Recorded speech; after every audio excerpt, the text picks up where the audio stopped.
আসসালামু আলাইকুম। আখিস cook and blog চ্যানেলে আপনাদের সবাইকে স্বাগত জানাই। আজ আমি আপনাদেরকে একটি সহজ ভর্তা রেসিপি তৈরি করে দেখাবো। আমার মনে হয় এটা সবচেয়ে বেশি স্বাদের ভর্তা। অন্য কোনো ভর্তা এই ভর্তার মতো এত টেস্টি হয় না। ঘরে থাকা কিছু সাধারণ উপকরণ দিয়েই আমি আজকে এই ভর্তাটা তৈরি করে দেখাবো। আশা করছি আমার আজকের ভিডিওটি আপনাদের কাছে ভালো লাগবে। তো চলুন শুরু করা যাক। এর জন্য প্রথমেই আমি একটি কড়াইয়ে এখানে সামান্য পরিমাণ তেল নিয়ে নিয়েছি। খুব বেশি তেল নেওয়ার প্রয়োজন নেই। এরপর এখানে 1 কাপ পেঁয়াজ এভাবে মোটা কুচি করে কেটে দিয়ে দিয়েছি। পেঁয়াজটাকে খুব পাতলা করে কাটা যাবে না, এখানে পেঁয়াজটা এভাবে মোটা করেই কেটে দিতে হবে।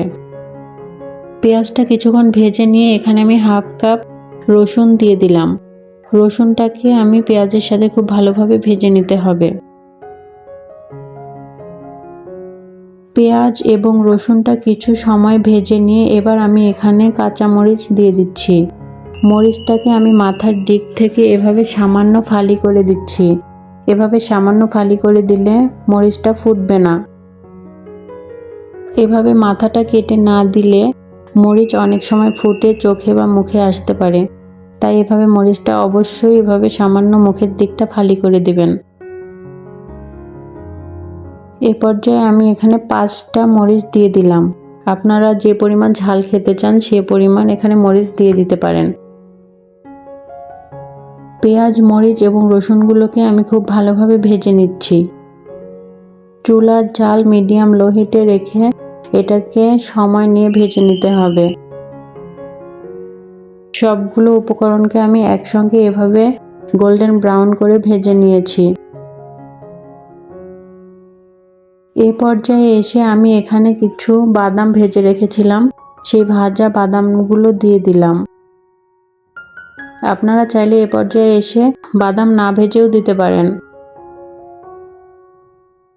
কিন্তু এভাবে বাদাম আলাদা করে ভেজে দিলে এটা হতে খুব কম সময় লাগে।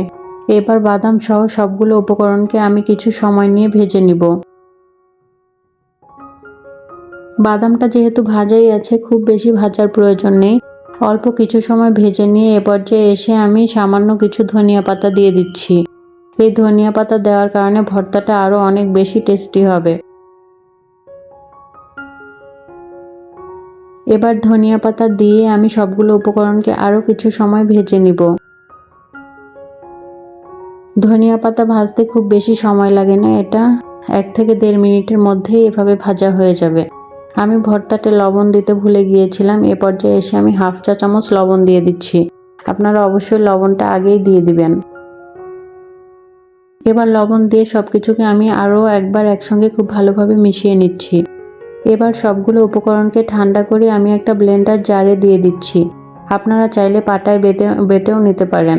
ব্যাস, সবকিছু একসঙ্গে ব্লেন্ড করে নিলেই তৈরি হয়ে গেল দারুণ মজার এই ভর্তাটা। আপনারা একবার হলেও ট্রাই করবেন। আমার আজকের রেসিপিটি যদি আপনাদের কাছে ভালো লেগে থাকে তাহলে অবশ্যই একটি লাইক দিয়ে আমার চ্যানেলটিকে সাবস্ক্রাইব করে দিবেন। আজ এ পর্যন্তই, দেখা হবে অন্য কোনো রেসিপি নিয়ে আগামী কোনো পর্বে। সে পর্যন্ত সবাই ভালো থাকবেন। আল্লাহ হাফেজ।